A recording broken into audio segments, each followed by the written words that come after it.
Mesdames et messieurs, bienvenue à cette communication climatologique, météorologique pour le mois de mai. Tout au long de ce mois d'avril qui s'est achevé, nous avons connu des phénomènes extrêmes de part et d'autre dans le pays, les phénomènes thermiques étant cantonnés dans la partie septentrionale du pays, alors que la partie méridionale jusqu'à la partie australe a connu des extrêmes pluviométriques. Nous allons à présent suivre ce qui est attendu pour le mois de mai. Nos experts de la direction de la météorologie nationale vont nous entretenir à propos. Merci.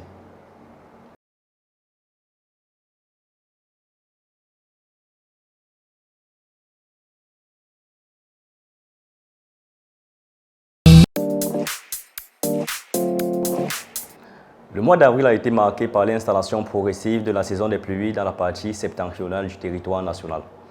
Aussi, d'importants cumuls pluviométriques ont été enregistrés dans la partie méridionale, notamment dans les régions du littoral, du centre, de l'ouest, avec des pauses sèches allant de 3 à 5 jours dans les dites régions, comme cela avait été prévu dans les bulletins diffusés par la direction de la météorologie nationale.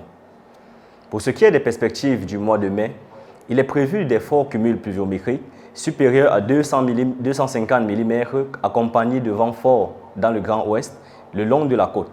Aussi, les régions du centre, du sud et de l'est pourraient être arrosées par des cumuls modérés à forts, tandis que les régions de l'Adamawa, le nord et l'extrême nord sont susceptibles d'enregistrer des cumuls faibles à modérés.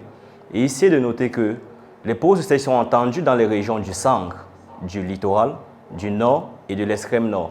Les bulletins climatiques décadaires et numériques du temps fournis par la direction de la météorologie donneront des informations détaillées durant le mois.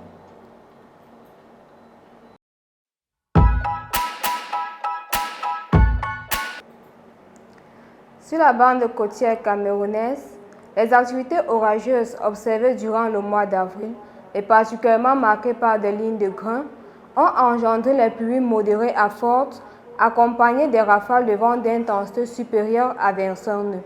Ainsi, ils ont modifié l'état de la mer de calme à peu agité en général à agité.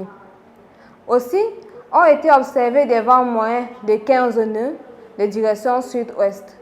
Une haute marée d'une valeur de 2,7 mètres enregistrée dans la ville de Douala, une température extrême de 35 degrés Celsius dans la ville de Kribi et des visibilités mauvaises à modérées sur l'ensemble de la côte. Durant le mois de mai, l'amplification de ces cellules orageuses qui engendreront les pluies fortes, accompagnées des rafales de vent pouvant atteindre une intensité de 30 nœuds, pourrait occasionner une mer agitée, voire même modérée, avec une mauvaise visibilité.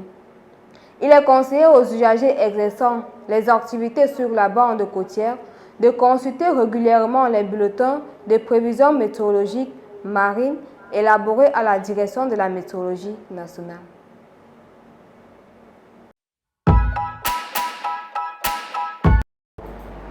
Sur le plan agricole, le mois d'avril a été marqué par une pluviométrie significative, favorisant le développement des cultures dans le Grand Sud, ainsi que le début des semis dans la région de l'Adamawa. Par contre, en ce qui concerne l'élevage, les bassins de production bovine dans l'extrême nord et le nord, de même que les bassins de production porcine dans le centre, le sud, le littoral et l'est, ont subi un stress thermique entraînant une baisse de digestion, de performance et de production. En perspective, il est prévu au mois de mai une pluviométrie propice pour boucler les semis dans l'Adamawa et pour entamer les semis dans la région du nord. Par ailleurs, en ce qui concerne l'élevage, une baisse de stress thermique est attendue dans les bassins de production bovine dans l'extrême nord et le nord, tandis que les truies reproductrices sont susceptibles de subir un stress thermique dans le centre, le littoral, le sud, l'est et le sud-ouest. Les bulletins agrométéorologiques décadaires et les bulletins d'assistance météo à l'élevage donneront des informations détaillées durant le mois.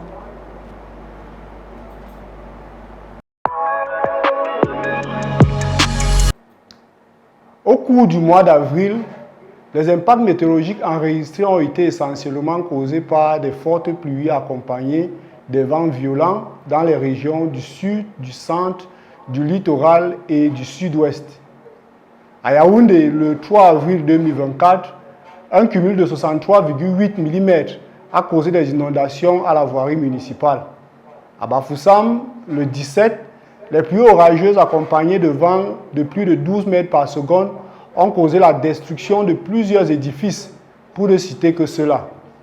Ces phénomènes pourraient s'intensifier durant le mois de mai dans les départements de la Mézam, du Fako, du Mbam et Noublou, du Fundi et de l'Anvila. Également au cours du mois d'avril, les coups de chaleur pouvant atteindre 44 degrés ont été observés dans le septentrion, notamment dans la ville de Maroua, Kousseri, Iagua, Garoua. Ils sont cause de déshydratation, de stress psychologique et encore d'éruptions cutanées. Ces températures vont décroître au cours du mois de mai pour donner lieu à des fortes pluies et des vents violents pouvant causer des inondations et la destruction des infrastructures. Nous conseillons donc aux populations de nettoyer les drains, de conduire prudemment, de renforcer les toits des maisons et autres infrastructures, tout en respectant les règles élémentaires d'hygiène.